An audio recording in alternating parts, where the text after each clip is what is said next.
Fala galera, Dizascope, Douglas Gonçalves por aqui para mais um Dizascope Podcast. Ó, toda segunda-feira, 10 da manhã, estamos aqui juntos nessa mesa de comunhão, de conversa e hoje não vai ser diferente, vai ser muito bom. Ó, deixa eu te falar uma coisa, se inscreve aqui no canal, também deixa um comentário durante aí, enquanto está ouvindo, já vai comentando lá para a gente interagir. Também pega esse link, manda para as pessoas. Você está assistindo, lembrei de alguém, já manda para essa pessoa. Você vai estar abençoando mais pessoas aí, divulgando também o canal e tudo que a gente produz aqui. Vamos embora para a conversa de hoje? Então vamos.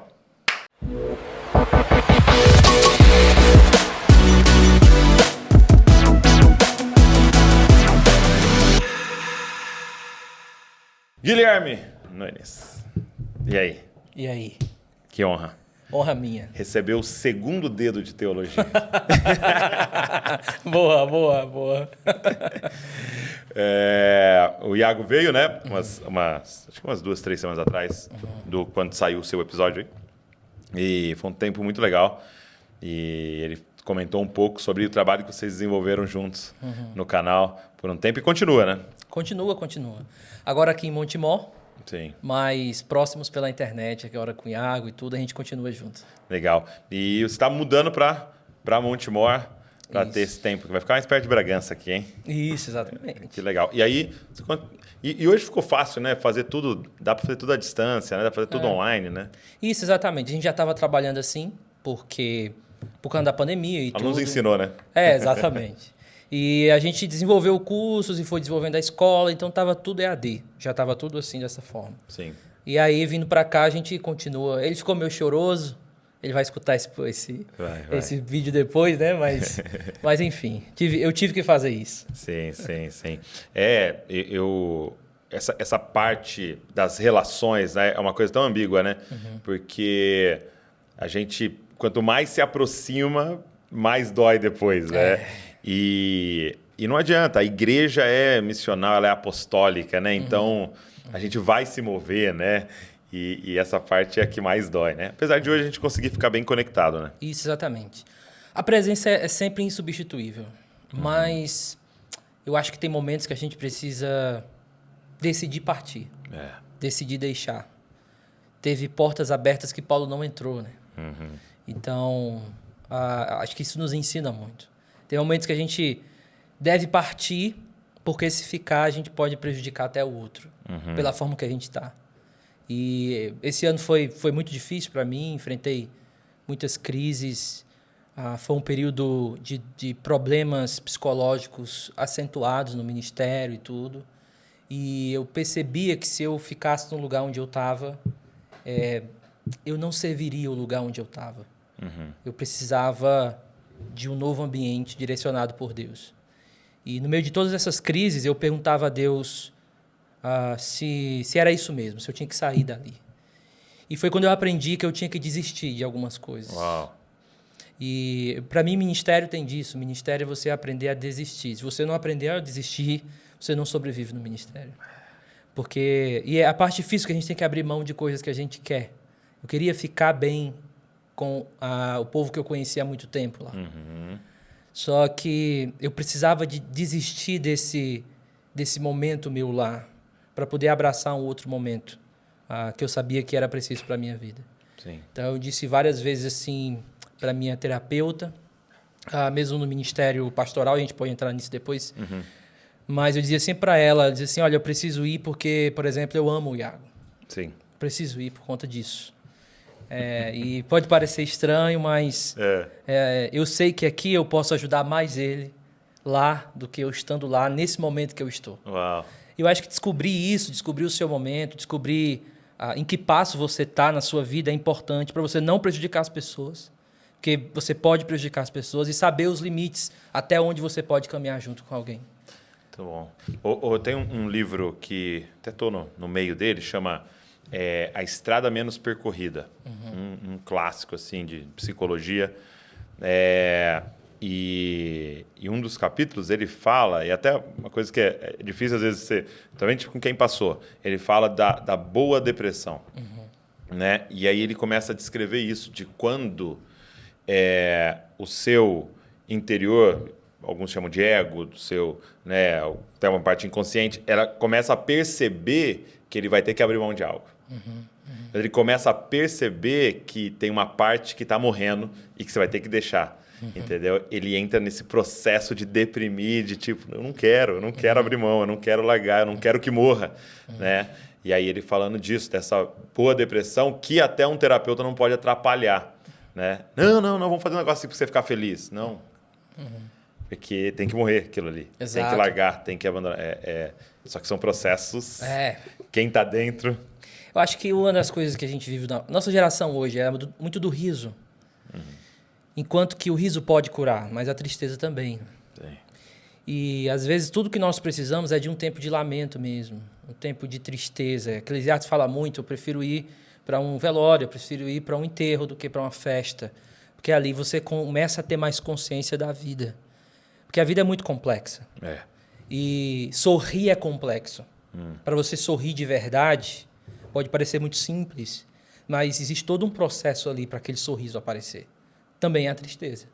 Então, às vezes, a gente encara a tristeza como um inimigo. Mas eu tenho aprendido que ela tem sido, em muitos momentos, uma amiga para mim.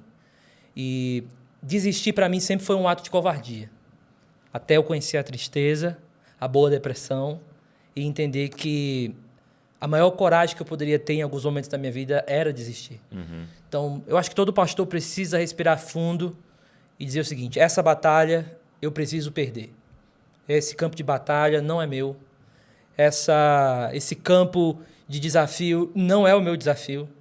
Então, eu não vou gastar forças com aquilo que não é a batalha que eu preciso trilhar.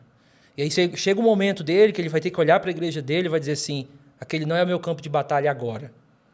O campo de batalha está aqui primeiro. Cuidar de mim, o autocuidado, o cuidar de ti mesmo, de Timóteo. Então, eu enfrentei muitos, falando-se de problemas de doenças mental, a depressão, ansiedade, E como é que foi esse processo? Vamos começar por ele, depois a gente dá a volta. Eu nasci num lar cristão, meus pais eram pastores, meu avô era pastor, meu bisavô era pastor. É mesmo? Ambos uma quarta geração. Ambos da Assembleia de Deus. E a gente, desde o início, foi aquela família pastoral missionária, né? Que a gente vai plantando igreja no interior e tudo. E a gente plantou várias igrejas, plantou umas 10, 11 igrejas por aí. E naquele momento em que eu tinha que abrir mão de ano em ano, de uma cidade, de um lugar, eu já percebia que o ministério ele exigia mais do que eu esperava. E é por isso que eu digo o seguinte: você não descobre a sua fraqueza dentro de um quarto. Possível. Você só descobre a sua fraqueza num campo de batalha. E o ministério é o campo de batalha onde você mais descobre que você é fraco. Você não precisa dizer: Senhor, como eu sou miserável, pobre, nu. Isso você faz numa oração. Mas o ministério torna isso claro para você sem você precisar orar. E o ministério é um lugar onde zona de conforto ele não existe. Não existe essa zona de conforto de eu vou fazer o que eu quero. Vai chegar um minuto em que você vai ser esticado além das suas forças. E é nesse esticar que você descobre as suas fraquezas. E Paulo fala isso no início de 2 Coríntios. Ele diz: olha, aconteceu algo na Ásia, a gente quase naufragou, a gente quase perdeu a esperança da vida, e naquele momento que a gente foi esticado além do que a gente pode suportar. Então, Deus nos estica além do que nós podemos suportar, porque é aí onde a fraqueza aparece, e é aí onde a ferramenta mais poderosa do ministério ela começa a fazer efeito, que é a consciência da sua fraqueza. E lá, já desde muito cedo, plantando igreja, vendo o problema dos outros, dentro daquela dinâmica de decepção, alegria, tristeza, ânimo, dentro dessa dinâmica complexa, foi que eu comecei a perder um pouco alguns motivos de sorrir que uma criança normal teria. E isso com que idade? 12, 11 anos. Então, eu estudava muito a Bíblia, havia muitos problemas sendo resolvidos no ministério, e eu percebi que, naquela idade, o contraste começou a desaparecer. O que é que eu digo de contraste? Eu acho que a gente sempre precisa reconhecer a dor e reconhecer a alegria. A perda de contraste é quando eu não consigo ver mais a alegria. eu não consigo ver mais o branco. Eu só consigo ver o preto. E o problema é que quando a gente perde o contraste, quando a gente perde a bênção para comparar o que é a dor e a dor para comparar o que é a bênção, a própria dor perde o sentido. Porque você já não tem mais como comparar. Né? Ela vira padrão. Ela vira o padrão.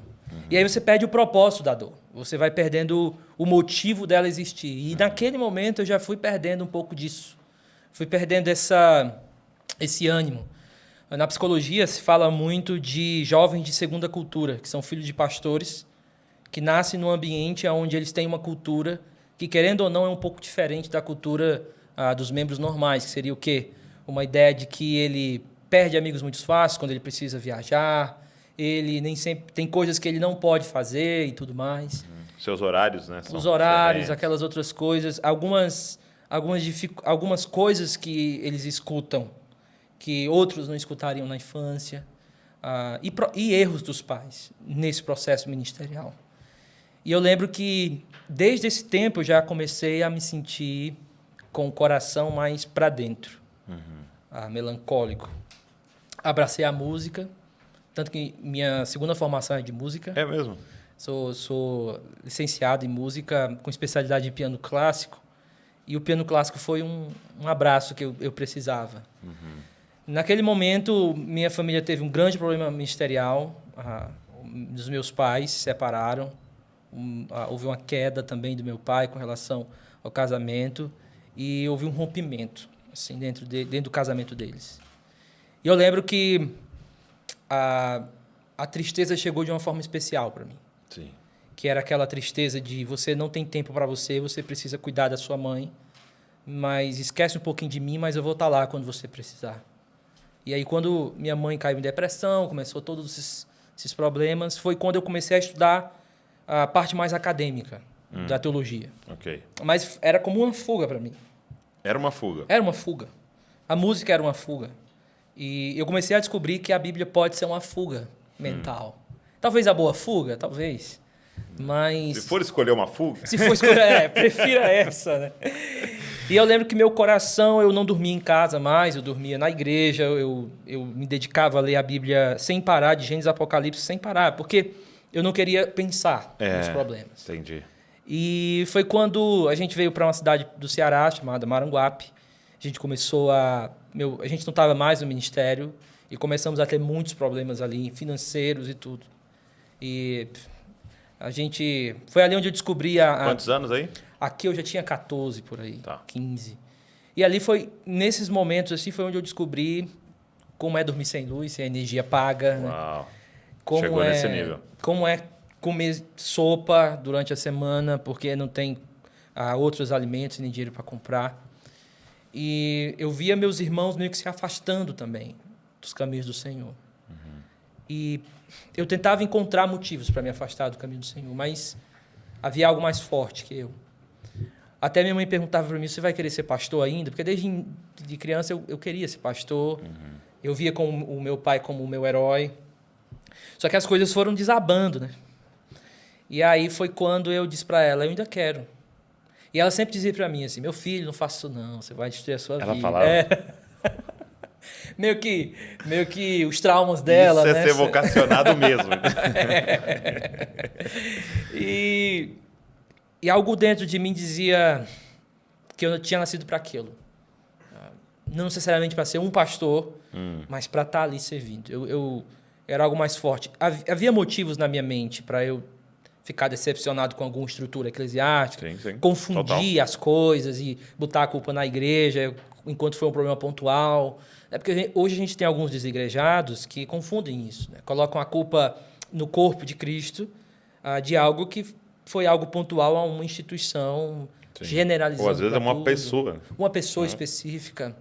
Na internet a gente vê muito isso, né? O povo generalizando.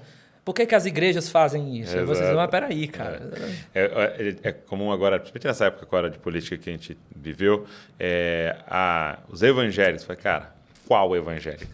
Porque meu irmão tem muito.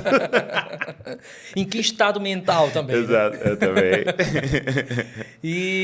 Mas assim, eu fui continuando. Eu continuava lendo, estudando muito. Por conta da partitura que a gente memoriza muito, eu tinha muita facilidade de memorizar páginas de livro. Então, eu memorizava muito fácil aquela página onde eu li aquilo, o parágrafo onde estava. Mas você sabia citar, tipo, no terceiro parágrafo. Eu não tinha problema com isso. Só que, assim, isso refletia muito o quanto eu tinha mergulhado num outro mundo para fugir do meu, sabe? Para fugir da realidade. Ok. Então, quando as pessoas perguntavam algo, se eu fosse colocar assim, eu não sentia amor por aquilo que eu falava da Bíblia. Eu não sentia amor por aquilo que eu estudava da parte acadêmica da Bíblia. Virou mecânico. Tinha a ver também com encontrar uma identidade, encontrar algo que você é bom, ser afirmado, né? O fulano é inteligentíssimo. Isso. Olha o tanto que ele sabe de Bíblia. Isso. Enquanto eu estava numa fuga terrível para fugir de mim, para fugir de tudo. E foi quando eu entrei no seminário, eu comecei a estar na igreja mesmo, assim, ajudando na parte de jovens, de adolescentes. Eu me dediquei muito no seminário, então foi algo assim para mim que eu lembro que eu conheci bons professores que me ajudaram nesse processo. Depois do seminário eu fui chamado para uma igreja, para pastorear uma igreja. Eu fui naquela aventura do jovem mancebo de 21 anos que deseja aventura. Agora só uma pergunta. Você falou que seus pais eram de Assembleia de Deus. Isso. Aí depois que a gente... E esse seminário que você foi fazer não era de Assembleia de Deus? Não era. Porque quando a gente chegou no Maranguape, não tivemos suporte. Então a gente encontrou suporte numa igreja batista. Legal. Então foi nesse processo de encontrar suporte numa igreja batista que eu comecei a fazer seminários batistas.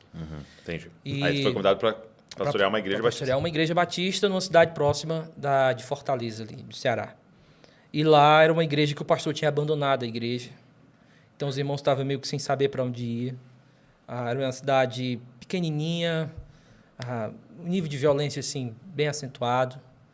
E eu me dediquei muito ali, àquela igreja. Muitos irmãos que não sabiam para onde ir começaram a ter uma consciência bíblica mais avantajada, mais bíblica, uma direção de comunidade. Eu lembro que, mesmo saindo do seminário, eu nunca quis impor aquela carga-zona gigante da teologia reformada, que vem ali para gerar e tal. Eu queria só ver aqueles irmãos bem e tal. E foi isso que aconteceu. Só que eu sofri uma ameaça lá. O antigo pastor me ameaçou assim. Chega era um traficante. Não foi direto ou alguma coisa assim, mas foi chegando nos meus ouvidos, né? Enfim, eu nunca falei com ele ou algo assim, mas eu decidi preservar minha saúde física. A emocional já estava meio destruída, então vamos preservar a física. E aí eu voltei. Assim que eu voltei para Fortaleza, eu fui convidado para pastorear como co-pastor uma outra igreja. E nessa igreja eu comecei a encontrar o campo mais escuro da depressão. Ok. Porque eu vivia muito intensamente o ministério, só que eu comecei a me ver com o que eu chamo de amigos indesejáveis. É um pouco difícil falar isso, mas às vezes o pastor entra nesse limbo emocional de tristeza, não somente porque ele errou. Eu acho que é isso que a gente precisa ter cuidado. Porque quando o pastor entra em algum problema emocional, a gente corre para saber as causas. E isso é bom em certo sentido. O problema é que esse correr por procurar as causas, geralmente, na verdade, é para procurar culpa. Sim. Não é para resolver erros. A causa. Erros. E esses erros, geralmente quem já está nesse limbo, assim, é meio que evidente alguns deles. Os maiores estão ali. Você chegou nisso porque você sabe exatamente um caminho lento que você foi chegando. Então, eu sabia de erros que tinham acontecido no meu ministério, falta de atenção em muitas coisas, desde o cuidar de mim mesmo, desde cuidar de férias, desde parar um pouco, delegar mais. Centralizar. Isso, descentralizar. Não ligar para a tristeza que estava chegando. Eu não ligava para a minha mente, assim. Então, e cada vez que eu ia caindo mais nesse poço de tristeza, mais eu me jogava nos estudos. E aí é que eu acho que fica perigoso isso. Porque lá eu descobri um caminho mais da idolatria. É quando você chega no fundo dos estudos e você vê uma parede, não uma face. Uau. E quando eu cheguei e vi a parede branca, isso aqui não é, eu não devia estar aqui. Eu falo muito para minha psicóloga, O meu maior problema no início de tudo foi quando eu não via mais a Deus. O desespero bateu. Eu acho que eu fui longe demais. Podia ter voltado. Não foi culpa do ministério. Eu não coloco... E nem todo mundo vai passar por essa derrocada no ministério. Mas eu sabia também que tinha coisas no meu coração que eram amigos que tinham chegado, batido a porta, e eu tinha recebido eles sem pensar. Não só o amigo indesejável da melancolia. Por que eu chamo amigo? Porque ou a gente fazia as pazes ou a gente se matava. Então, até eu aprender a viver com a melancolia, mas ao mesmo tempo viver em comunidade, foi um processo. Então, lá teve um dia que a gente estava no acampamento, uma irmã nossa passou muito mal da mente, muitos gritos, e levamos ela para a UPA, houve uma tentativa de tentar acalmá-la, não deu certo. Até eu disse assim, não, vamos levar ela para um hospital psiquiátrico. E aí tinha que cuidar da filha dela, e eu fui na casa dela de madrugada, e passamos um tempo ali, porque ela tinha tido surto com outros irmãos. E ela dizia que eu tinha matado a filha dela. E começou um surto nela, só que naquele minuto, um negócio dentro de mim meio que desaflorou, que foi um processo de perturbação mental. Dificuldade de dormir, voz. E foi algo assim, quando eu levei ela para o hospital psiquiátrico, que a gente tentou internar ela, era muito difícil internar ela, porque ela tinha uma filha, era só ela, com quem vai ficar a filha, preocupação do conselho tutelar, eu estava disposto a ficar, mas não podia, ela tinha que dizer que passava a guarda, mas como alguém com problema mental vai fazer isso conscientemente. Exato. Até que a gente passou, eu e um outro irmão, passamos a noite lá nesse hospital psiquiátrico. E até eu disse pro irmão assim, cara, vamos fazer o seguinte, me interna e assume aqui, porque eu tô ficando maluco. E eu lembro... Porque ali mesmo estava acontecendo um turbilhão na sua cabeça. Turbilhão de coisa.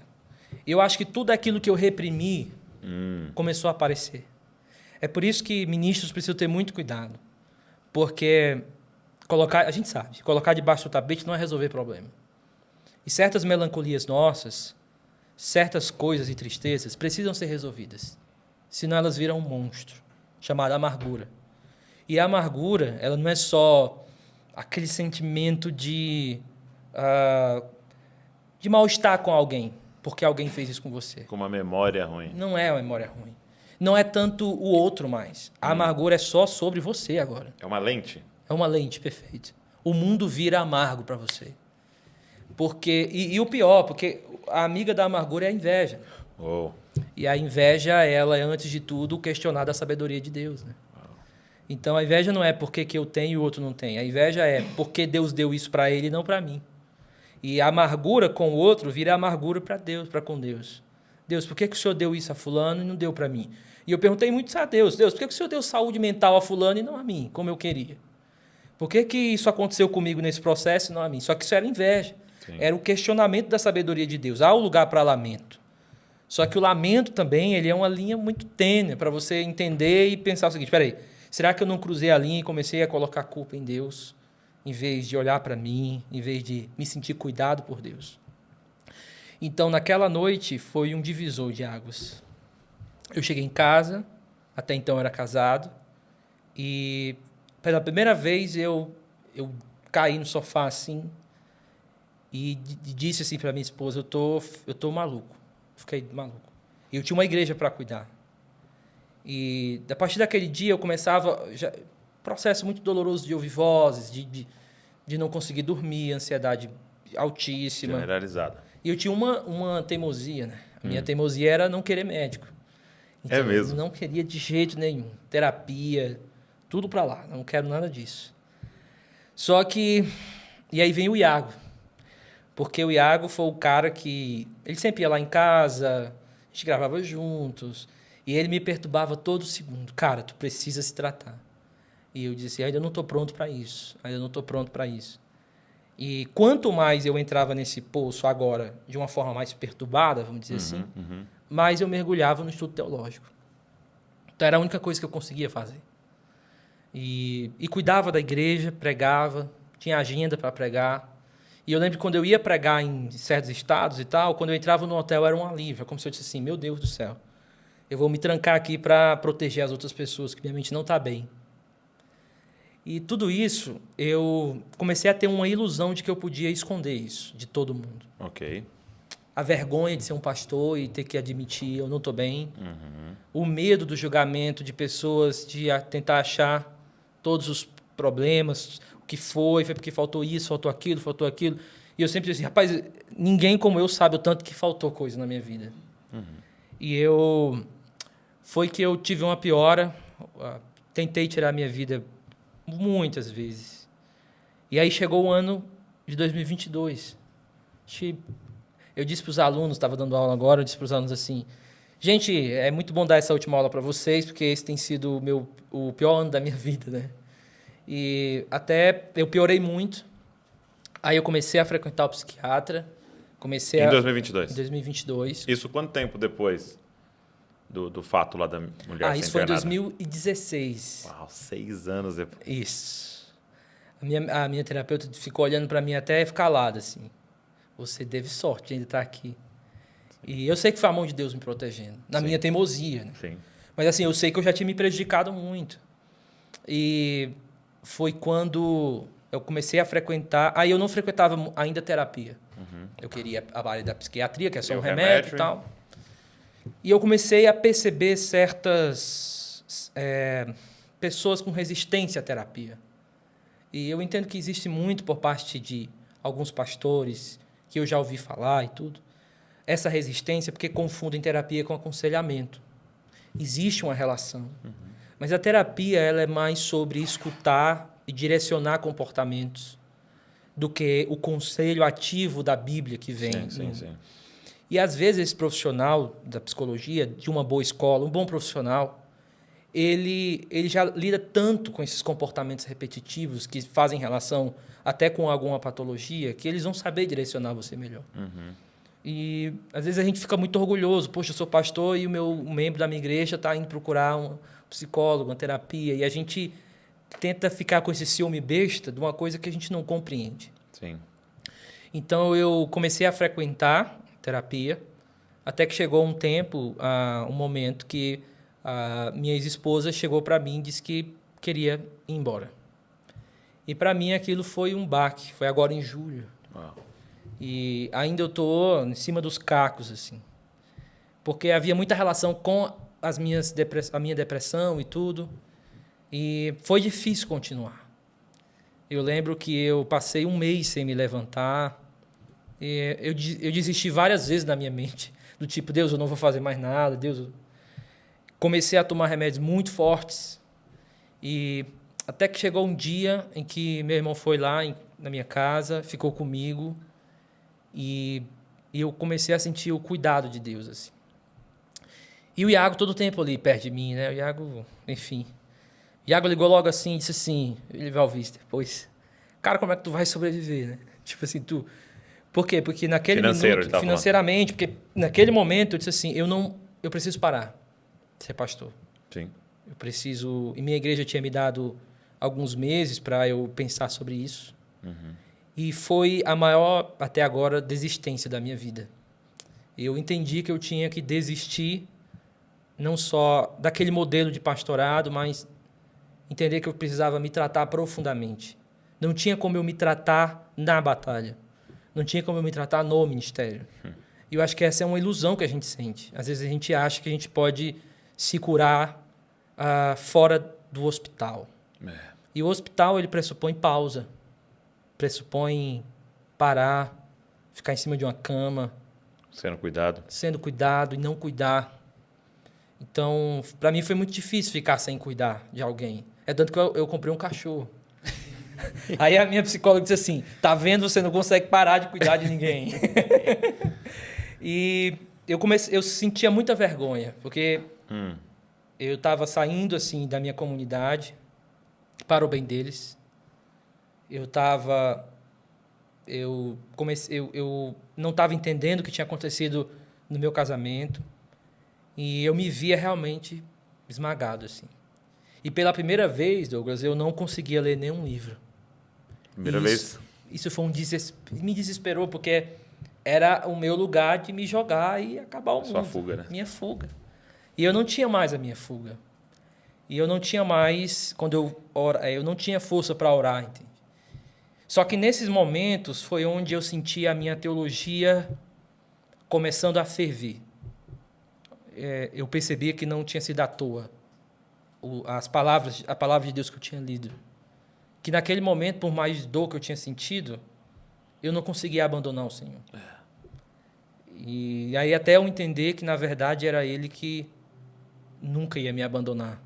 Eu costumo dizer que a corda da graça nos acompanha até o fundo do poço. E ela não quebra no fundo do poço. É ela que nos traz de volta, né? Sim. E eu sentia a corda da graça trazendo. E desistindo de tudo, eu sentia muito de Deus, assim, que eu tinha que continuar. Que eu tinha que levantar. Tive muitas decepções no caminho, de lá para cá. Mas teve um dia que o Ângelo Basso e a Carol não saíram da minha mente. Eu já acompanhava eles há muito tempo, já assistia coisa deles, né? E aí foi quando veio essa vontade muito grande de eu preciso... E aí faz sentido dizer, eu preciso sair daqui. Eu preciso de novos ares, eu preciso de um novo local. E aí mandei uma mensagem para eles e acho que rapidamente eles me responderam, a gente fez uma reunião na mesma semana, eu viria aqui só para ver como era e acabei ficando em Montemor. Já não largaram mais. Né? E a energia dos vasos é demais, né? Tá ali, ó, gente, atrás das câmeras. E eu sentia que eu não precisava abandonar o servir ao Senhor. Uhum.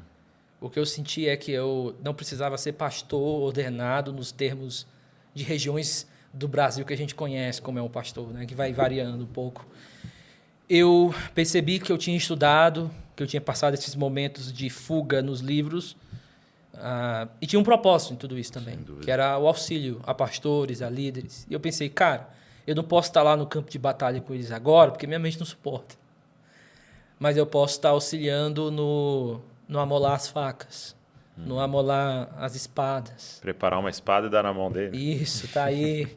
Ou então, quando ele for pregar, ele, mesmo na correria do dia, da semana, daquelas coisas que chegam do ministério, que entram às vezes, e ele vai preparar um sermão, às vezes não está com cabeça para ler tal e tal coisa, e você ter alguém ali para te auxiliar nisso. Uhum. Comecei a entender que, além do ministério da pregação, da palavra e tudo, esse era um caminho que eu poderia trilhar.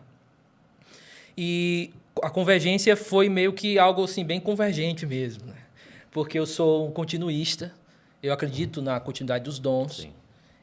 Eu sou um carismático no sentido que eu acredito que isso precisa estar atuando dentro da igreja. Uhum. E eu tenho falado muito disso na internet, no Instagram. Tenho respondido muitos sensacionistas que acham que não existe vida fora do ambiente reformado sensacionista. Os reformados não me chamam mais de reformados. E aí eu me denominei agora de reformado com R minúsculo. Entendi. Daqui a pouco eu tiro o R, né? Deixa só o E formado. porque quem é continuista e tal não pode ser. Sim, sim. E eu não queria só... Eu digo isso muito no meu Instagram. Eu não quero debater com ninguém. Sim. Eu não acho que os dons foram criados para isso. Eu quero ver os dons de forma bíblica em atuação no meio do povo de Deus, porque é isso que vai construir a igreja e edificar a igreja. E eu lembro que, conhecendo muito Convergência, eu via a prática dos dons de forma muito viva. Uhum. E o pouco tempo que eu estou lá, já tenho experimentado isso na minha vida, já tenho chegado. E eu acho que o povo, quando se tem um nome assim carismático na frente, né, o pessoal tem muitos julgamentos. Mas eu acho que a melhor maneira de você analisar de fato o que é ser um carismático é você ir na igreja deles e passar uma semana com eles. Eu acho que dom tem muito mais a ver com a vivência com o povo do que um mero assunto de qual é o perfeito de 1 Coríntios capítulo 13. Porque é nessa vivência que você começa a tirar os espantalhos. Então me perguntam demais, o senhor acredita naquelas línguas dos pentecostais e tal? Eu percebo a ignorância bíblica, porque há um desconhecimento muito grande dos argumentos continuistas, de por que a gente faz isso. Mas a maioria das vezes é um preconceito, um desconhecimento. Então, para mim foi tá sendo um casamento assim, a gente está se conhecendo e vai ter os problemas para frente, vai ter as alegrias de qualquer relacionamento. Mas se eu pudesse dizer uma coisa para você, hoje eu ando muito na área acadêmica da teologia. Mas eu me sinto com o coração hoje, depois de tudo isso, animado para trabalhar para o Senhor. E se você me conhecesse, eu sempre digo isso, em julho, seria impossível você imaginar que eu estaria aqui. E quando o Léo falou comigo do convite, tudo, eu fiquei pensando assim, cara, onde eu vou estar domingo, falando com o Douglas, assisto vocês demais, sabe aquela pessoa que você conhece pela internet e já tem uma... E quando eu conheci o Ângelo, a Carol e tudo, pessoas que você via pela internet estar perto, e você sentia o ânimo deles, sentia eles dizendo assim, vamos lá, continua, estou aqui para te ajudar, eu tô aqui. Isso mexeu muito comigo, mexe muito comigo. Então, o meu conselho que eu dou para jovens, pastores e tudo, se você quiser ir para uma área acadêmica, você precisa trabalhar também o seu coração através do sofrimento e na igreja. Se você quiser ser um pastor, você precisa aprender a calibrar suas expectativas. No ministério, não é só sobre pregar. Não. O ministério é sobre vida ou morte, né? É você aprender a dar a sua vida. E eu posso saber comentários, páginas e tudo, mas isso não faz sentido se não for para a batalha. Se não for para quem está lá. Se não for, como você pregou hoje, o grande plano de Deus para trazer fazer um povo dedicado ao seu nome, que reflita a glória de Deus, reconheça a presença dele, experimente essa presença e amplie esse chamado de ser um embaixador de Deus aqui. Então, agora, eu acho que o próprio Deus faz isso em nós, boa parte. Em que sentido? Lutero dizia que havia 3 coisas que formavam o teólogo. A oração, a palavra e a dor. E eu acho que, se eu pudesse resumir a minha vida, eu não quero ser o cara do tipo sofredor e tal. Não, com certeza, pode ter certeza, eu nunca ia querer isso. Sim. Mas existe um livro que um médico escreveu, que ele cuidava de crianças que não sentiam dor. E o resultado é que elas acordavam, pegavam a faca e ficavam... Não é a Dádiva da Dor. Não. A Dádiva da Dor é do Filipenses. Isso, exatamente. Esse é outro, esse de um próprio médico. Ele cortava. Elas se cortavam? E quebrava osso e não sentia. E ele diz num desses capítulos que um deles se matou. E o motivo foi porque ele não sentia dor. E, para mim, isso tem sido um maior benefício da dor para mim. Proteger de mim mesmo. Estar vivo. Estar vivo. Por isso que Paulo diz assim, para que eu não me exaltasse, para que eu não me destruísse, foi-me dado um espinho na carne. Porque Deus nos dá enfraquecedores que nos fortalecem. E sem esses enfraquecedores, para nos humilhar, colocar a gente no nosso lugar, descobrir que nós somos fracos, não adianta fazer ferramenta para o reino segundo a nossa própria força, no sentido de achar que a gente tem capacidade simplesmente por a gente transformar uma pessoa, enquanto isso é obra do Espírito, obviamente com tudo aquilo que Deus nos dá enquanto dons, mas no final das contas é obra dele, é operação dele. Então eu aprendi muito com o espinho na carne de Paulo. Ele rogou 3 vezes. Por que ele rogou 3 vezes? A resposta de a minha graça te basta não é porque agora você vai aguentar porque eu te dou graças. Ok. Mas eu entendo que Paulo entendeu a resposta como a própria cura para ele, para aquilo. Do tipo, eu clamei 3 vezes, ele me respondeu. Ele me respondeu. E Jó também. Eu clamava, no final ele me respondeu. Eu acho que essa é uma das maiores dádivas da dor. Você aprende que Deus nem sempre fala. Você aprende que o silêncio de Deus faz parte do processo. Você aprende que tem vez que Deus não fala porque é tempo de passar o arado. Porque terra sem o arado não cria fruto, não dá nada. E o arado, ele vem, ele destrói tudo, ele tem que preparar a terra. Mas no final Deus fala.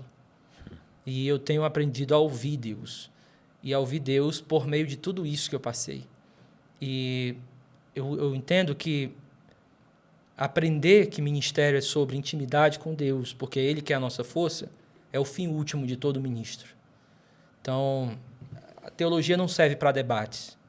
Teologia serve, antes de tudo, para mostrar quem é o oleiro e quem é o vaso na parada. Porque as coisas podem se confundir. Você falando, eu lembrei do nosso aniversário da igreja aqui, veio o pastor Paulo Borges, estava com a gente, e ele leu um texto de Salmos que dizia que há uma promessa do Senhor que nós teríamos vinho, pão e azeite. E aí ele pregou uma mensagem que era: repare que Deus não prometeu para a gente uva, trigo e azeitona. Ele prometeu para a gente vinho, pão e azeite. Ele falou, e às vezes nós estamos satisfeitos, por quê? Porque uva, azeitona e trigo enche a barriga. Mas não é o que Deus tinha para a gente. Aí ele começou a falar sobre o processo, então, de acessar o vinho, o pão e o azeite. Ele falou, por que a gente está comendo uva e não está tomando vinho? Porque a gente não quer passar pelo sofrimento. Por que a gente está comendo trigo, enchendo a boca de trigo e não comendo o pão? Né? E aí ele falando de como essa uva, esse trigo, dá 2 horas está com fome de novo. Né? Sendo que ele tem um pão que satisfaz. Né? Só que ele vem através desse amassar. Né? E é lindo porque ele escolhe esses elementos, né, para estar na ceia. Né? A ceia não é feita com uva e com trigo, né? Ela é feita com uva esmagada e com trigo triturado. E ele está dizendo, isso aqui sou eu. Né? E é isso, né, cara? A gente quer fazer parte da glória, mas não quer fazer parte do sofrimento. Né? Não quer dizer, trago em mim as marcas de... E para mim é uma das coisas mais destruidoras da nossa geração. Né? Essa geração de analgésico, de não sofra. Não sofra. Só que esse não sofra também é não conheça o Senhor. Né? Boa parte dos problemas de Paulo em Corinto, porque Corinto tinha criado um perfil de apóstolo onde a presença do sofrimento era estranha. É tanto que para Paulo, o problema de Paulo não era a ausência de milagres. O problema em Paulo, para os coríntios, era a presença do sofrimento. Era incoerente para eles. Era incoerente. É por isso que Paulo usa lá um adjetivo superlativo, com a ideia de, olha, os super apóstolos, os megas seria a ideia. Por quê? Porque eles não têm o que eu tenho. E aí Paulo, ele, no capítulo 11, ele vai fazer uma lista do que eu chamo de paródia. Por que uma paródia? Porque Paulo, em nenhum momento da carta, ele se defende. Ele não está ali para se defender de super apóstolo. Ele está ali para resolver problemas dos coríntios com ele. Só que no 11, parece que ele vai se defender, mas ele não se defende. Ele cria uma paródia. Ele diz assim, beleza, vocês querem ver o meu currículo de apóstolo? Eu vou passar o meu currículo para vocês. E ele diz assim, eu podia até me orgulhar. E nesse momento me tratem como um louco, porque eu vou falar como um louco agora. Ou seja, eu vou passar a minha lista. Olha como eu sou um super apóstolo também. Aí ele começa a dizer, olha, eu sou judeu, eu sou isso, aquilo, sou aquilo. Concedado no 8º dia. Aí, num momento, ele começa a receber 39 chicotadas. E ele começa a colocar o sofrimento juntos. É como se ele estivesse dizendo assim, olha, eu tenho tudo que eles têm, mas tem uma coisa que eles não têm, que é o sofrimento. E aí, ele diz assim, Paulo, faltam experiências espirituais para você, do tipo místicas e tal. Aí Paulo, Aí vai no capítulo 12 de Corinto. Olha, eu fui arrebatado ao terceiro céu. Interessante que essa ideia de terceiro céu, o judaísmo cria em muitas escolas rabínicas do 6º século antes de Cristo também. Existem vários estudos sobre quantos céus existiam. Até uns entendem que 21, outros entendem que 7, outros entendem que 6. Há uma variedade muito grande. Só que eu não acho que Paulo acredite que exista 3 céus. Eu acho que ele está falando a crença dos coríntios, do tipo, vocês querem que eu tenha ido para o terceiro céu? Eu fui ao terceiro céu. Ou seja, eu fui numa dimensão celestial. Se você quiser chamar de terceiro céu, amém, terceiro céu. E ele diz assim, se no corpo ou fora do corpo, eu não sei. Isso não me parece porque Paulo não estava consciente. Me parece uma ideia literária para dizer, eu não ligo muito. É tanto que depois ele vai dizer, e esse homem, também não sei quem foi, se no corpo ou fora do corpo, ele começa a falar um bocado de coisa sem detalhes. Só que quando ele começa a entrar no espinho da carne, aí ele começa a detalhar muito bem. Entendi. Há esse contraste. Há esse contraste. Por quê? Porque Paulo quer dizer, não é isso que faz o ministro. É isso. Uau. É o espinho na carne. Não é uma escolha dele. Isso eles têm? Não, Paulo, tem não. Então não são apóstolos do Senhor. Então acho que às vezes a gente fica tentando suprir as expectativas das pessoas no perfil de pregador que elas querem. E nesse perfil é sempre o curandeiro, é sempre o mestre dos magos, né? É sempre o cara que está ali para resolver todos os seus problemas. E tanto que ele se escandaliza com você falar do seu sofrimento. Você fala, estou em depressão. Perfeito. É um escândalo, né? Ou falir, sei lá. É um escândalo, né? Ainda há uma teologia da prosperidade muito enraizada em nós, né? De que Deus vai responder com bênçãos humanas, a nossa forma de ver bênçãos, é a nossa obediência, né? Perfeito, perfeito. E por isso que o Chega de Regras destrói, né? Fica a dica aí. Chega de Regras. Acho que acabou até, viu? Você não dá pra fazer mais, né? Então, acho que... Mas uma coisa interessante de você estar falando é esse... eu entendi o que você estava dizendo. Nós precisamos assumir o sofrimento. Isso. Porque um erro que a gente comete e que você citou, né, não está acontecendo nada. Não está doendo, não. Não estou triste, não. E a gente vai indo, né? E você, né, você vai suprimindo aquilo, escondendo, jogando embaixo do tapete. Vai chegar uma hora, aquilo vai vir para fora. Né? E eu estava em Portugal e o pastor lá, o João Martins, pastor muito gente boa, e ele é um psicólogo também. Ele falou assim para a gente sobre quando Jesus cura aquele homem, né? 38 anos lá, no tanque de Betesda, ele fala, toma sua cama e anda. Né? E ele falando sobre isso, usando isso como uma parábola ali e falando assim, é como que se ele estivesse dizendo, pega aquilo que te carregava e você carrega isso agora. Mas não deixa para trás. Não finge que você nunca esteve numa cama. Perfeito. Deixa as pessoas verem você com uma cama. Qual é a diferença? Isso me carregava. Agora eu carrego isso. Isso aqui eu era escravo dela. Mas agora ela é serva minha para contar um testemunho. Né? Então, eu queria te agradecer por você ter aberto isso para a gente aqui. Porque é isso, é pegar a minha cama. E todos nós temos uma cama, né? Sim. Todos nós temos uma cama. Todos nós vencemos algo, estamos vencendo algo e tal. E isso pode servir de... Isso é uma pregação, né? Muito poderosa, né? E a gente serve a esse Deus que mostra a mão e está furado ainda, né?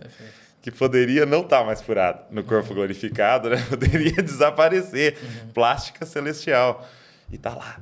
Perfeito. E eternamente vai estar lá, né? Uau. Quando eu abri na internet, eu fiz um post dizendo por que eu ia parar, dizendo por que eu tinha que parar. E eu coloquei comentários bloqueados, mas eu recebi muitas mensagens de pastores. Sim. E uma das coisas que mais impactou assim, foi um dos pastores. Assim, eu estava com minha filha no hospital e eu estava querendo continuar o ministério e tal, e as duas coisas. E ele disse assim, aí eu entendi que eu tinha que parar. E aí eu entendi que eu não sou o super-herói da coisa. Eu entendi que Deus, no fim das contas, a igreja não vai parar se eu parar. Acho que essa é a ilusão, né? E o Lewis, ele tem um livro sobre o luto. Eu leio muito, cito muito. O Lewis vai dizer o seguinte, que... Anatomia de um luto? Anatomia, Cara, exatamente. escreveu um livro quando esse fazão. E o Lewis diz que a fé dele era como um castelo de cartas. E Deus sabia muito bem. Quem não sabia era o Lewis, era ele. Só que a única forma do Lewis aprender que era um castelo de cartas foi Deus derrubando, colocando abaixo. E às vezes a gente, como ministro, somos muito teimosos, porque a gente acha que porque nós sabemos muito, isso significa o tamanho da nossa fé. Ou então a estrutura da nossa fé. Se fosse por isso, vamos todo mundo se formar em PhD, né? Em teologia. Pronto. Mas não. Muitas vezes, a estrutura da nossa fé está como um castelo de cartas. E para Deus começar a construir uma fé firme, ele precisa derrubar. Porque o ato de derrubar faz parte do processo de reconstruir. Até você entender, Deus está derrubando. Mas Deus ainda está derrubando? Deus está derrubando. Deus vai derrubar ações ministeriais que precisam ir embora. Até uma minha psicóloga falou, você está com algum sonho ainda? Eu disse para ela, não, eu não tenho sonho mais nenhum. Eu sabia que vinha muito da depressão. E eu sabia que era algo que eu precisava reconstruir de novo em mim. Mas é quando eu percebi assim, caramba, eu não tenho nenhum sonho. E nesse processo agora de reconstrução, é que eu estou vendo o horizonte chegando, as coisas chegando. Então, assim, eu costumo dizer, eu pensava que a minha fé era do tamanho, era de um castelo. Só que eu descobri que era de um castelo, de fato, mas de cartas. E Deus, ele foi derrubando carta por carta, me colocou em cima dos cacos e vai dizer o seguinte, ó, fica aí, porque motivos para sorrir vão aparecer. Ainda talvez não seja o tempo. Então, Paulo, por exemplo, ele entendeu isso muito bem. É tanto que Paulo diz assim, olha, a minha vida é de acordo com a vida do mestre. É de acordo com o ministério do mestre. É por isso que ele diz assim, abatidos, mas não destruídos. Eu costumo dizer que abatido significa a parte da morte de Jesus, mas não destruídos é a parte da ressurreição. E ele vai fazendo vários contrastes. E nesses contrastes ele vai sempre dizendo, olha, eu participo da morte, participo da ressurreição.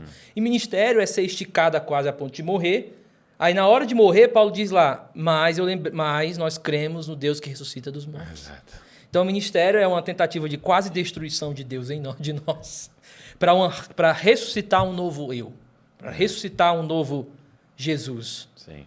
Então, eu acho que se eu pudesse falar para os pastores assim, acho que não precisa ter medo da destruição em massa que Deus precisa fazer.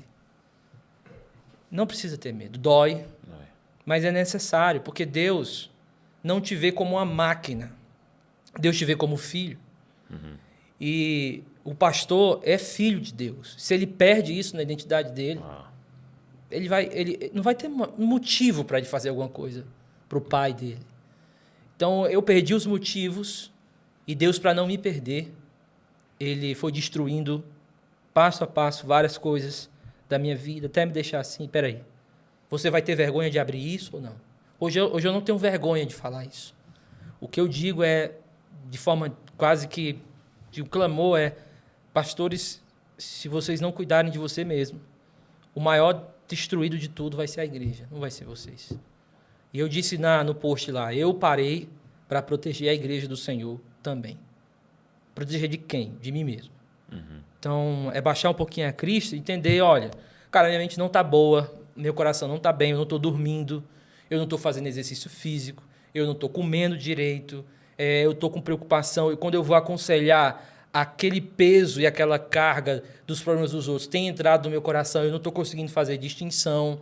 Tudo isso aí são sinais que, às vezes, se o cara não perceber, ele vai acumulando, e acha que o conhecimento dele vai salvar ele, mas não vai. O que salva a gente é justamente o grande paradoxo de Paulo para 2 Coríntios, a cruz. A cruz é o paradoxo perfeito. Você morre para viver, você se esquece para ser lembrado, você chora para sorrir. Esse é o paradoxo da cruz. A menos que você se entenda como desistindo de forçar a barra no ministério, é que você vai... Só assim você pode experimentar o ato da ressurreição de Jesus. O que seria o ato da ressurreição? Seria bem prático aqui. Cara, segunda-feira, vou atender ninguém. Beleza. O que eu vou fazer? Vou correr. Vou fazer um exercício. Vou assistir um filme. Beleza, estou comendo bem. Não, hoje eu não dormi direito, minha mente ficou para lá. Por que isso aconteceu? Você tem que saber por que isso está acontecendo frequentemente. Porque tem preocupações que vêm independente de erros nossos ou independente de qualquer coisa, fazem parte do ministério. Só que tem outras que a gente deixa acontecer. Ok. Então a gente tem que ter cuidado, porque em toda aprovação, preocupações que vêm do ministério, existem tentações, preocupações que nós criamos no ministério. É por isso que em Tiago capítulo 1, Tiago não divide as palavras. A mesma palavra para provação no início, ele fala provação no final. A gente distingue, né, provação e tentação, porque para dizer que é uma coisa que vem de Deus, outra coisa que vem de dentro. Só que, por mais que exista essa distinção, eu entendo que por estar no mesmo capítulo de sofrimento, ele está dizendo assim, ó, em todo sofrimento existem tentações. Não esqueçam disso. Você não se torna um sofredor passivo. Você não entra no sofrimento sem sua teologia, vamos dizer assim. Todo sofredor entra no sofrimento com a sua teologia. E todo pastor entra no sofrimento do ministério com a sua teologia. No sentido de que tem coisas que ele promove, preocupações que ele faz, ele permite, e outras que vão chegar independente. O problema é distinguir essas coisas. E com problema mental vai ser impossível. Distinguir eu da minha igreja, o fulano que está se aconselhando comigo de mim, o evangelho do vaso, essas coisas vão se misturando. Se misturando, e quando a gente vê, A gente está num poço assim, perguntando como é que eu cheguei até aqui. É. E aí o processo não é lento, o processo não é rápido, o processo de volta é lento, doloroso, humilhante, mas para mim, eu não vou dizer que eu passaria tudo de novo, sabe? Mas eu tenho experimentado do amor de Deus como eu nunca experimentei na minha vida. E eu não trocaria nada por isso. Sim. Nada. Ouvir a voz de Deus, saber onde eu estava e agora saber alguns pequenos detalhes das coisas e ver. Eu estava olhando para minha Bíblia e eu estava rindo que eu tenho uma Bíblia. Porque, poxa, eu tenho uma Bíblia. E parece coisa assim, né? Mas, cara, eu tenho uma Bíblia e Deus falou aqui e eu estudo o que Deus falou, eu posso me aproximar da voz do Mestre, ouvir Ele falando e tudo, isso é maravilhoso. Demais. É isso. Eu acho que, de repente, a dádiva da presença se torna maior do que tudo, né? E aí todo o resto fica pequeno, né? O Larry Crabb, nesse livro, Chega de Regras, ele faz uma pergunta assim. Ele diz, a nossa infantilidade, a gente é como uma criança, que se você fizesse uma pergunta para ela assim, o que você quer nesse Natal? Seu pai ausente, mas uma pilha de presentes para você? Ou seu pai em casa sem nenhum presente? E ele falou, e as crianças escolheriam a pilha de presente, porque elas ainda não têm a maturidade de saber que a dádiva da presença é maior do que a dádiva dos presentes. Uau. Perfeito. Né? E eu acho que acessar isso muda completamente a vida, né? Agora, você falou que nessa fuga, a fuga boa, o cara fugiu para ler a Bíblia, tá bom.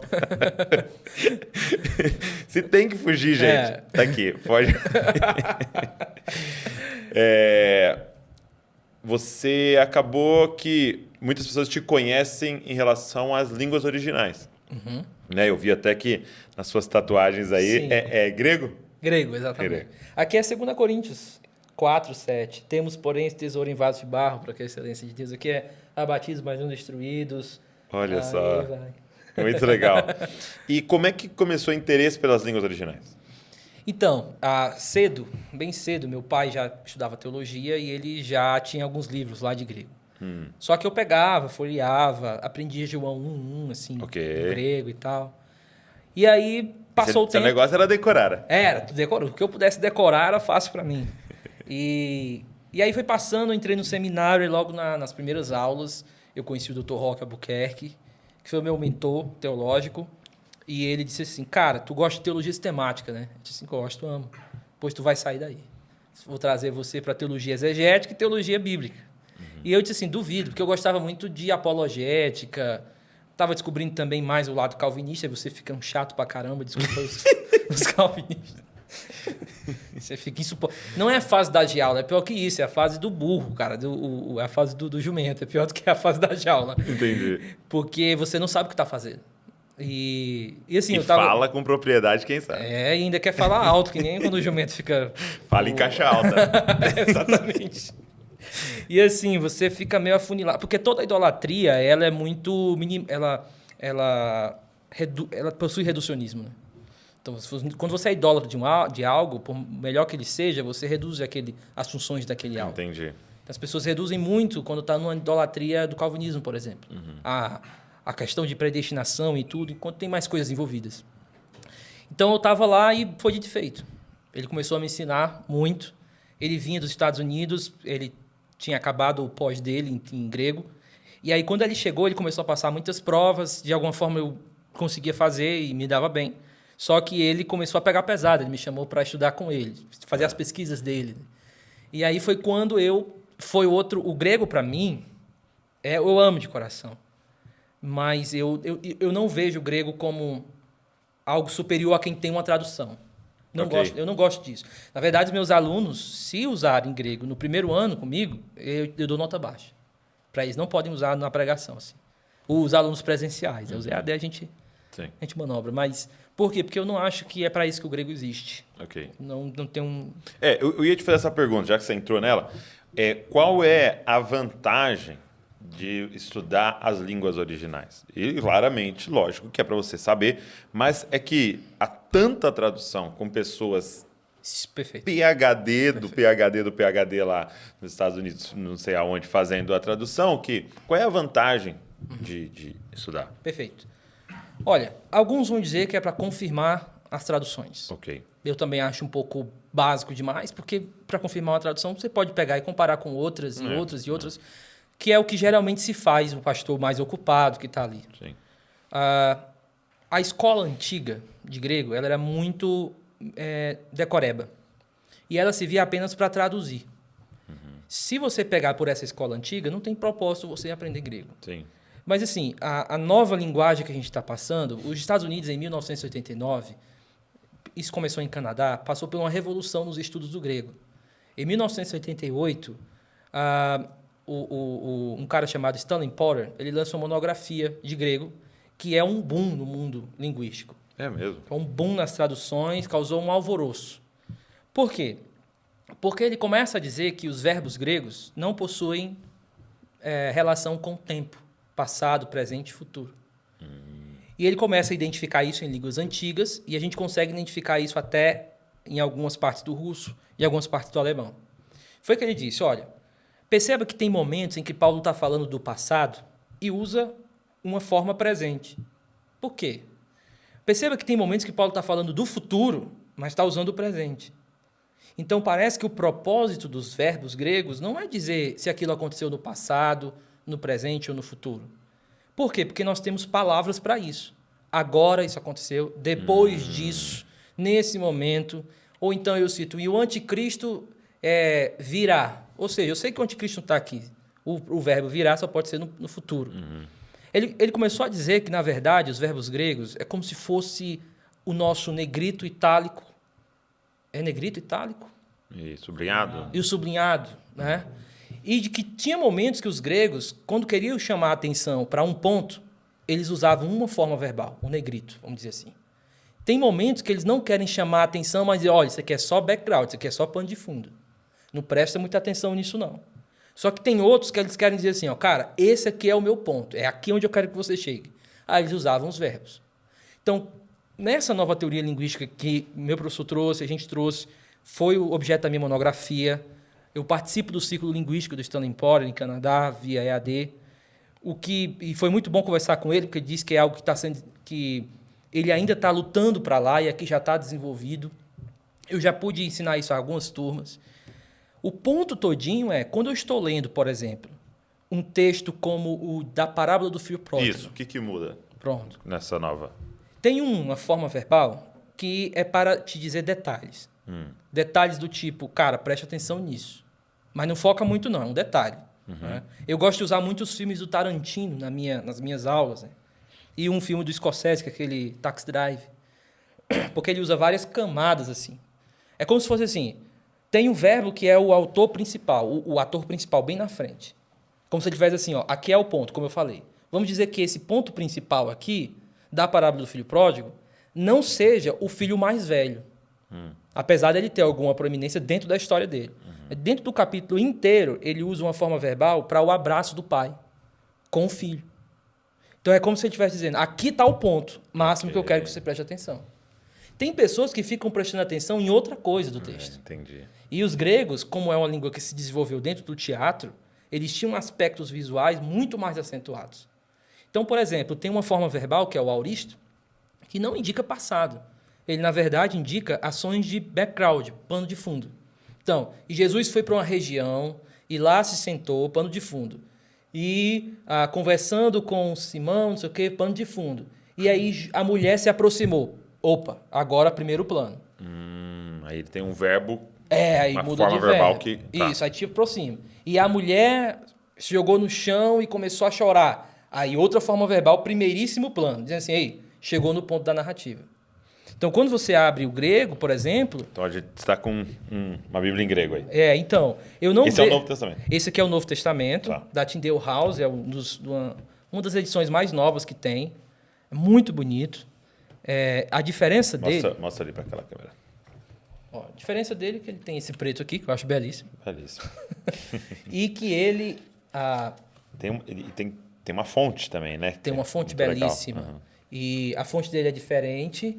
E outra, Ele aqui utiliza os manuscritos mais antigos. Tá dando para ver aí? Que o Wesley vai dar um contraste. Ele usa os manuscritos mais antigos aqui. O que significa? Ele te dá os principais que você tem que saber. Para você não ficar com bilhões de manuscritos num livro sem saber o que vai fazer com eles. Tá. Ora, eu vou pegar os mais antigos. Eu quero saber, não os mais novos, que podem ter sofrido corrupção com o decorrer do tempo. Eu quero saber os antigos. Primeiro. E aí ele coloca isso. Então, mas quando eu vejo um grego assim no Novo Testamento, na minha mente está tudo colorido aqui. Por quê? Porque para mim o primeiríssimo plano, que é o perfeito, eu coloco em vermelho. É tanto que o meu logos, ele está todo pintado também. Se eu fosse dividir aqui no cinema, seria pano de fundo, primeiro plano, primeiríssimo plano. É só pegar a mesma coisa do cinema, ou então a mesma coisa dos quadros impressionistas. Dos quadros impressionistas, diferente do barroco, que são dois planos, você tem o pano de fundo, montanhas, o primeiro plano, as pessoas ali na aldeia, primeiríssimo plano, um cara, um cavalo, está aqui. Tá. Então, é como se toda vez que eu olhasse para o texto, viesse... Aqui é o ponto, aqui é o ponto. Entendi. Aqui é o ponto. Muito interessante. E aí a gente corre o risco de dar uma ênfase, pregar num detalhe que não era... Perfeito. Que você pode até usar para uma ilustração ou para pegar aquilo e te levar para o ponto principal. Eu entendo que é por isso que as traduções são excelentes, mas elas não são pintadas, que poderia ajudar. É claro que você, numa leitura muito boa... Olha, aí tá uma ideia de Bíblia, hein? Olha aí, seria legal isso. Aí tá uma ideia de Bíblia, hein? Então, tem um sonho aí. Bíblia em alto relevo. Uau! Então, é por isso que eu acho que... É aí onde eu acho que o grego vale a pena. Não acho de ficar tentando achar se uma tradução é boa ou ruim. É porque eu vi alguém falando assim uma vez, se você tem a oportunidade de estudar línguas originais e contexto, estude contexto. Porque foi um muito perfeito. bom trabalho feito das traduções até aqui, né? Perfeito. Agora, eu te farei uma pergunta, então. Qual, para você, é a melhor tradução que nós temos hoje, acesso em português? Assim, qual que você gosta e por quê? Eu costumo dizer o seguinte, que cada tradução tem a sua força e sua fraqueza. Tá.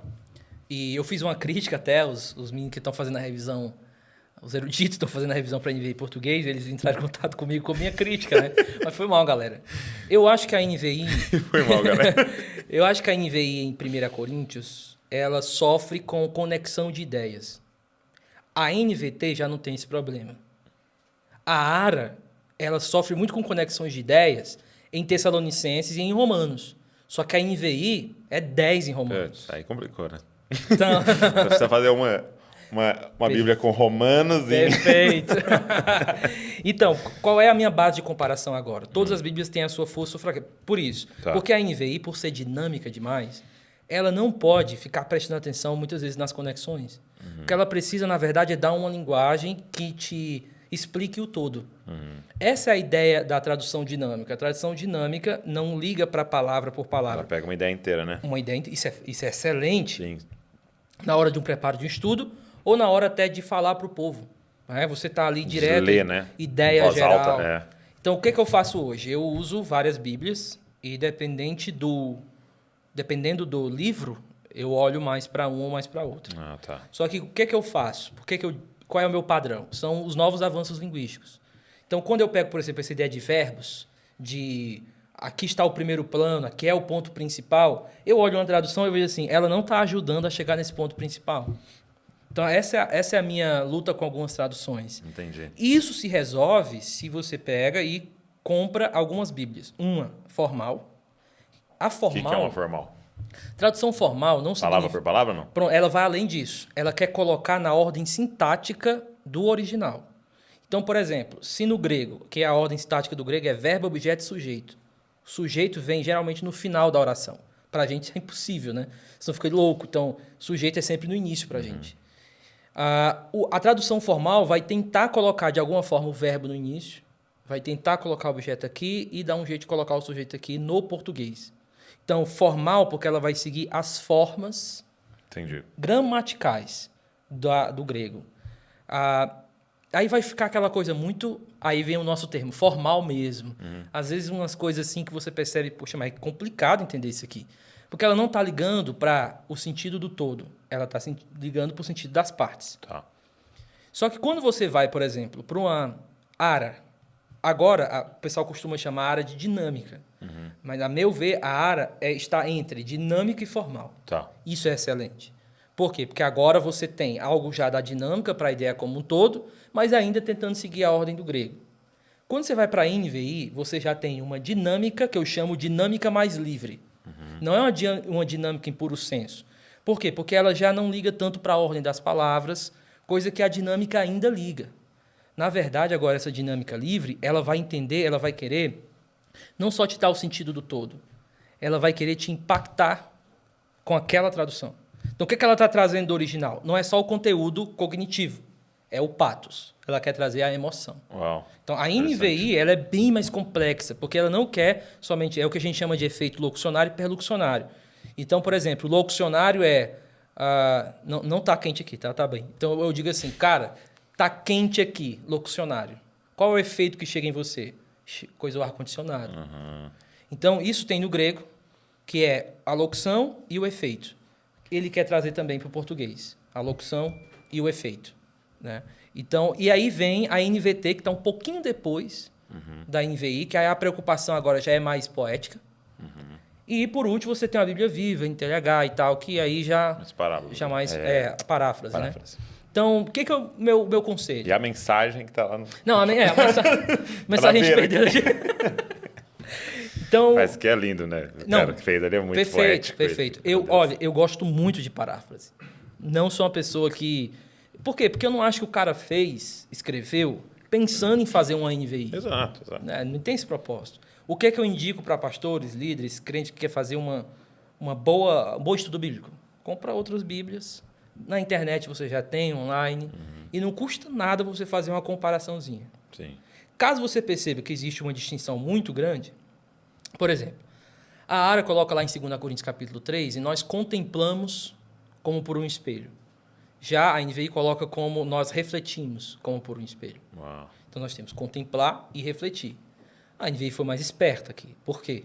Porque se eu estou diante de um espelho, aquilo que vem do espelho bate em mim e me reflete. Obviamente que ele não está falando do espelho, nosso espelho. É o espelho do primeiro século, que tinha uma tendência de captar luz muito mais do que o de hoje. Então, o espelho do primeiro século, apesar de ele ser muito ruim, ele era os rabinos chamavam de captador de luz. Então, a luz bate lá e ela vem para mim refletir. Então, é a ideia. Por quê? Por que eu prefiro refletir?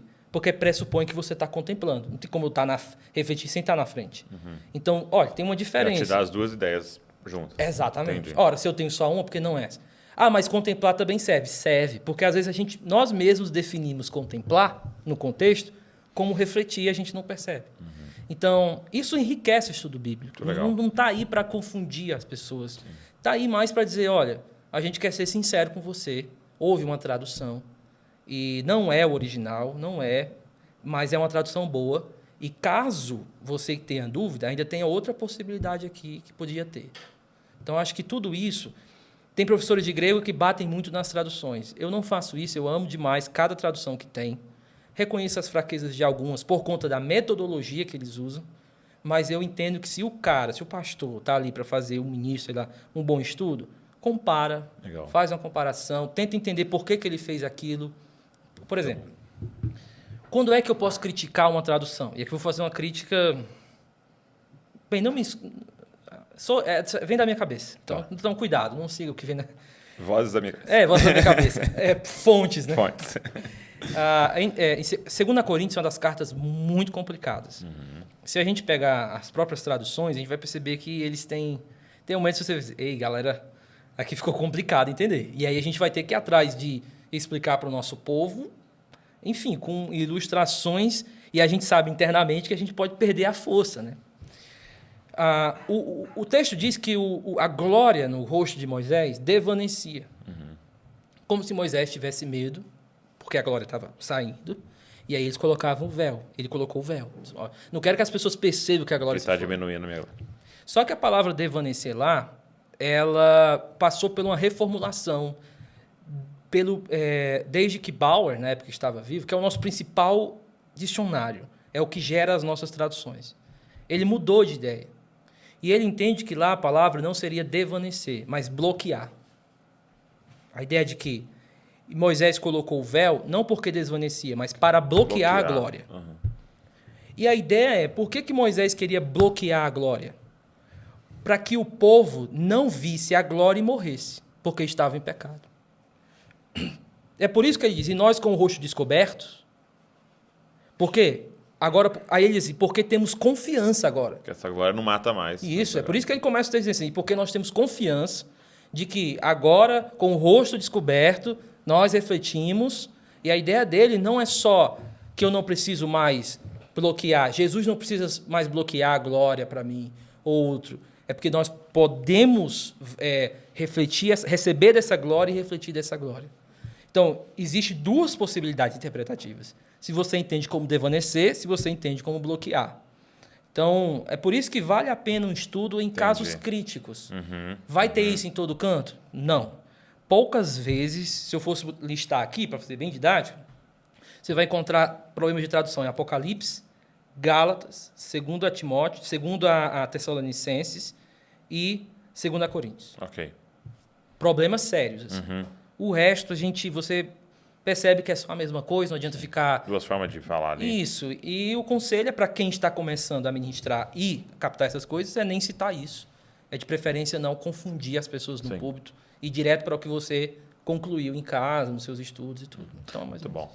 E hoje, quem quisesse estudar com você, onde que você está dando aula, principalmente à distância, né? É no IAD aí. Pronto. Eu sou agora professor da Escola Convergência. Uau! Olha aí. Tem alguém ali assim. Estarei lá em todo o ecossistema Convergência, desde do centro... Então já vai ficar o link aqui da Convergência. Estou no Instituto Schaefer também, de Teologia, na Escola de Teologia. Legal. E dou aula também na pós-graduação e mestrado do Jonathan Edwards. Dou aula de Novo Testamento, uso do Antigo no Novo lá.